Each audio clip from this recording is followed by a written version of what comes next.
आगरा के रहने वाले कैप्टन शुभम गुप्ता ने देश के लिए कल सर्वोच्च बलिदान दिया है, जब जम्मू कश्मीर के राजौरी में वो आतंकवादियों के साथ एक मुठभेड़ में शहीद हो गए। देश के लिए अपने प्राणों का उत्सर्ग कर दिया। हम इस समय आगरा में कैप्टन शुभम गुप्ता के निवास पर हैं और उनके पिता बसंत कुमार गुप्ता जी हमारे साथ हैं। कब आप लोगों को ये जानकारी मिली? कल 3:45 बजे उसकी यूनिट से फ़ोन आया था।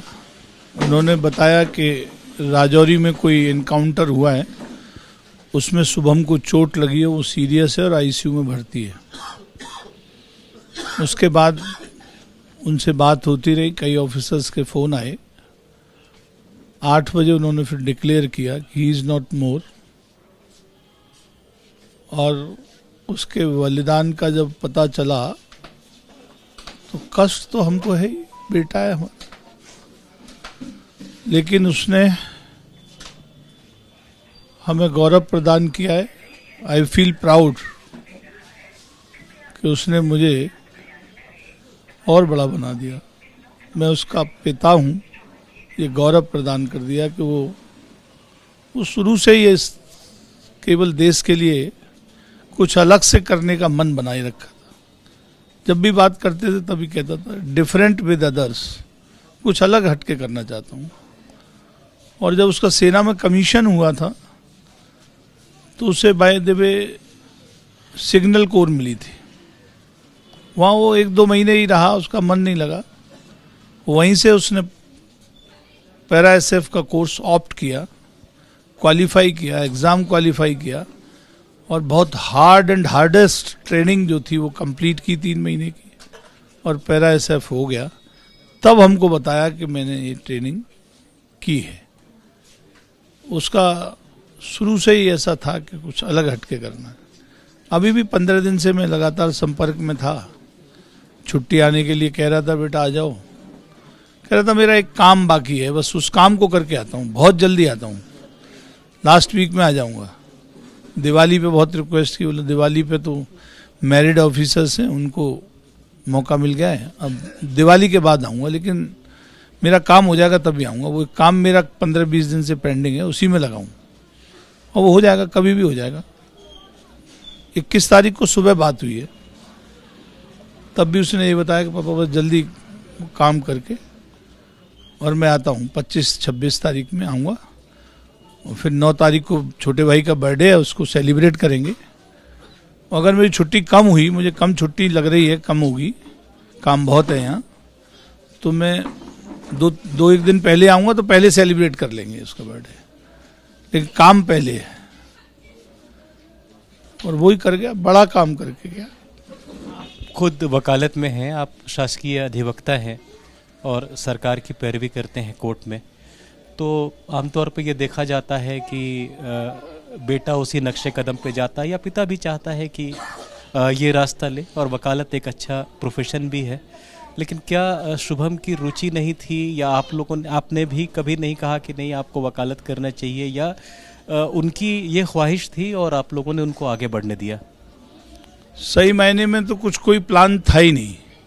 जब वो टेक्निकल एंट्री इंटरमीडिएट क्वालिफाई करने के बाद जब वो टेक्निकल एंट्री स्कीम में एसएसबी के लिए गया और एसएसबी में वो सेलेक्ट हो गया, तो जो वो 8 दिन इलाहाबाद में रहा आर्मी के बीच में, तो उसको लगा कि नहीं मुझे आर्मी ही ज्वाइन करनी चाहिए। उसका कोई प्लान नहीं था, ऐसे ही शौकिया वो एसएसबी के लिए गया था।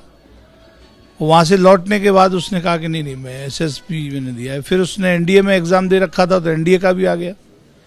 एनडीए भी गया भोपाल बोर्ड में, वहाँ भी सेलेक्ट हो गया। फिर दुविधा ये हो गई कि भाई कहाँ भेजें, एनडीए भेजें, एनडीए का कोर्स कराएं या ये टेक्निकल एंट्री स्कीम का कराएं। तो आर्मी ऑफिसर सीनियर्स कुछ उस समय हमारे संपर्क में थे, उन्होंने सजेस्ट किया कि नहीं टेक्निकल एंट्री स्कीम में जाना चाहिए, ये नया आर्मी का एक ट्रेनिंग का वो है और इसमें अच्छे पैरामीटर्स हैं, बीटेक कराते हैं। वो चाहता था कि नहीं मैं एनडीए में जाऊंगा, वहाँ से इन्फेंट्री में जाऊंगा। और हमने समझाया, काउंसलिंग की, तो वो टेक्निकल एंट्री स्कीम के लिए राजी हो गया। और फिर उसने उसी समय से मन बना लिया था कि मुझे बहुत टॉप करना है। एक ही बात कहता था कि जहाँ भी रहना है टॉप पे रहना है। मैंने ये भी समझाया कि हर चीज़ हमें ही थोड़ी करनी है, कि नहीं हम नहीं करेंगे तो कौन करेगा। मेरा सीना कल चौड़ा हो गया जब उसके कमांडेंट ने मुझसे कहा आपका बेटा दुनिया में नहीं रहा, लेकिन बहुत बड़ा काम करके गया है, वो बहुत बड़ा काम करके गया है। मेरी 9 पैदा उस पर गर्व करेगी, ऐसा काम करके गया है। मायूस मत होना, वो जो चाहता था उसने किया, किसी की नहीं मानी, कुछ नहीं सुना। उसको जुनून था कि अलग से हटके करूँ, वही किया। एक कर्तव्य की पुकार थी जो शायद उनके हृदय से, उनके दिल से आ रही थी, और वो उस रास्ते पे उनको लेती चली गई।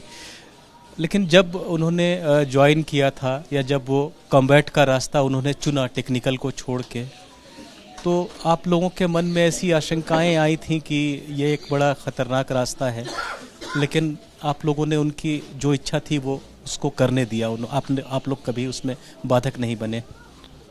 वो हमें कोई शेयर नहीं करता था कि मैं क्या करता हूँ, मेरा क्या टास्क रहता है, मुझे क्या काम करना होता है। कभी माँ से कह देता कि ऑफिस में काम कर लेता हूँ, कभी कहता है कि नहीं कभी कभी जाते हैं, बस गश्त करने जाते हैं, ये करते हैं, बहुत छोटा मोटा काम है, कुछ नहीं है।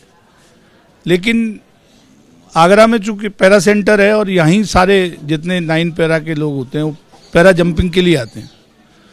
वो जब आया और उसके साथ के ऑफिसर्स जब आए तो वो घर आते थे, वो बताते थे कि क्या जॉब है। तो मैंने एक दिन उससे कहा कि तेरे साथी लोग कहते हैं कि तू ज़्यादा लीड लेता है, हर बात में कोई बात होती है कहता है कि I will do it, don't bother, और तू ऑप्ट कर लेता है, तुझे सेलेक्ट नहीं किया जाता, तू अपने आप ऑप्ट करता है। तो बोले नहीं पापा ऐसा कुछ नहीं है, वो मुझे अच्छा लगता है, मैं करता हूँ। तो मैंने कहा यार तुम अकेले ही थोड़ी रह गई उसे करने के लिए, तुमको ज़्यादा ऑप्ट नहीं करना चाहिए। अकेले में मेरी बात होती थी तो मुझसे बोला बाबा हम नहीं करेंगे तो कौन करेगा। मैं गया क्यों हूँ आर्मी में, ये एलिट आर्मी मैंने इसलिए चुनी है। और देखो ज़्यादा मैंने कहा यार तू चला जाता है एक हफ्ते के लिए, बात नहीं होती है, फिर कहता है कि बाद में बात करूँगा। तो घबराया मत करो, डेट फिक्स है सबकी, कतई चिंता मत करो। उसकी माँ कहती थी कि देख हम पूजा कर लें, ये कर लें, तू आ जा, ये पूजा वूजा कुछ नहीं, वो तो डेट फिक्स है, परेशान मत हो, जो कुछ होगा वो होगा, आज होगा तो कल होगा तो, लेकिन उसके लिए चिंता मत करो। मुझे जो कर रहा हूँ मुझे करने दो, तुम इंटरफियर मत करो। 26 साल की उनकी बहुत छोटी सी आयु थी, कोई अधिक 28 साल के थे। तो 9 अक्टूबर 1995 का बर्थ है उसका, 28 साल का भी कंप्लीट हुआ था वो 9 अक्टूबर को, 29 में चल रहा था। कभी आप लोग शादी विवाह या इसको लेकर कहते थे उनको कि शादी के लिए तो हम पिछले 1 साल से उसके पीछे पड़े थे। कई लड़कियों के नंबर दिए उसको, कहा इनसे बात कर ले एक बार, कुछ वेयर अबाउट जान ले। नहीं मैं पहले आमने सामने बात करूंगा। इस बार फिक्स था, आएगा तो 2 लड़कियों से उसे बात करनी थी, फिजिकली मिलना भी था, ये तय था कि भाई लास्ट वीक हमने कह रखा था, वो डेट कोई फिक्स नहीं थी आने की। तो उसने कहा लास्ट वीक आऊँगा नवंबर में, और दिसंबर के लास्ट वीक तक, फर्स्ट वीक तक रुकूंगा, बात करेंगे। लेकिन मैंने राजी किया उसे, पहले तो वो मना ही करता था, वो कहता नहीं मुझे बहुत काम करने हैं, और काम करने हैं, शादी वादी बाद में देखेंगे। माँ कहती थी तू मेजर हो जाएगा अगले साल, तो बोले कि कोई बात नहीं, अगले साल मेजर हो जाएंगे ना तब बात करेंगे, फिर अभी नहीं, अभी मुझे बहुत काम करना है, और काम करने हैं भाई, शादी की बात मत करो। माँ ज़्यादा बात करती थी तो उससे नाराज़ भी हो जाता था कभी, तुम्हारे पास एक ही गीत है बस, मैं अगर ज़्यादा दिक्कत करूँगी तो मैं फिर छुट्टी नहीं आया करूँगा, तुम फिर ऐसे गीत शादी की बात करती हो। तो शादी वादी बाद में, पहले और काम करने हैं। तो वो केवल फोकस था उसका। मैंने उसको पूछा भी ऐसा क्यों कहता है, कि नहीं पापा अभी ज़रूरत नहीं है, अभी पहले कुछ और काम करने की ज़रूरत है, तब शादी पर बात करेंगे।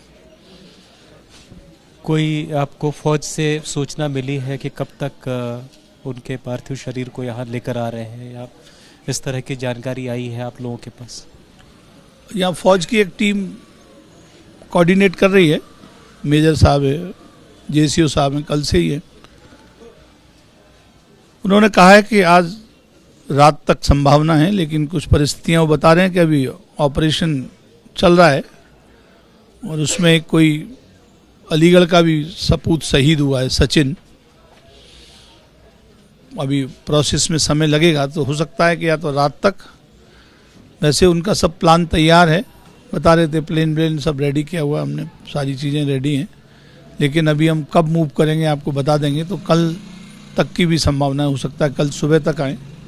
वो अभी कोऑर्डिनेट करेंगे 2 घंटे बाद, उन्होंने कहा था कि 3-4 बजे हम आपको फिर बात करेंगे। बराबर कोऑर्डिनेशन चल रहा है, फुल सपोर्ट है प्रशासन का भी, सारा प्रशासन। छोटे भाई हैं उनके, ऋषभ आपके छोटे बेटे हैं, दोनों भाइयों की बात होती थी, वो उन्होंने क्या लाइन चुना है, क्या शुभम उनको कुछ प्रेरित करते थे या जीवन में, क्योंकि उन्होंने तो एक लक्ष्य जो था अपना प्राप्त कर लिया था और एक कठिन अनुशासन वाले रास्ते पे थे, तो क्या वो परिवार में बाकी लोगों को भी हौसला देने का, प्रेरणा देने का काम करते थे? बाकी भी कजन्स होंगे। उसके बारे में केवल इतना कहूँगा कि वो केवल अलग हट के काम करता था, उसकी बात को किसी ने, सबने मना किया, इतना हार्ड नहीं करना है, फिर भी वो करता था, उसने किया। छोटे बेटे की तो इच्छा थी कि मैं लॉ में ही जाऊंगा, और लॉ किया उसने, लॉ चल रहा है, लास्ट ईयर है। आगे भी उसका मन केवल जुडिशरी में ही जाने का है, जैसे भी हो जुडिशियल सिस्टम में काम करेगा, एज ए एडवोकेट या एज ए जस्टिस, जो भी मौका मिलेगा ईश्वर की कृपा से। लेकिन वो भी बहुत कूल और इंटेलिजेंट है, भाई के साथ बहुत उसकी पटती थी। वो अकेला है पूरे परिवार में इस समय कि भाई का मैसेज उसको 4:30 बजे मिल गया था, लेकिन उसने किसी को नहीं बताया, मुझे भी नहीं बताया। उसने कहा कि सब कुछ ठीक है, चिंता मत करो। वही कोऑर्डिनेट अब तक कर रहा है, उसकी आंख में आंसू नहीं है। आज भी वो कह रहा है कि नहीं कुछ नहीं, ये हमारे प्राउड का मामला है, इसलिए हम इसको सेलिब्रेट करेंगे, रोएंगे नहीं। एक ऐसा मौका है कि जहां पर बात करते हुए गुप्ता साहब से मैं खुद कई बार ये नहीं समझ पा रहा था कि मैं सवाल क्या करूं, लेकिन एक वीर योद्धा के पिता कैसे होते हैं वो आपने अपनी आंखों के सामने देखा कि इतने बड़े जीवन के नुकसान के बावजूद एक ब्रेव फेस के साथ हमारे सामने हैं, और इन्हें गर्व है कि इनके बेटे ने देश के लिए सबसे बड़ी कुर्बानी दी, शहादत दी, बलिदान दिया अपना, और इन्हें ही नहीं पूरे आगरा को, पूरे देश को गर्व है। और कैप्टन शुभम गुप्ता का यह बलिदान जो है हमेशा याद रखा जाएगा। निपुण सहगल, APP न्यूज़, आगरा।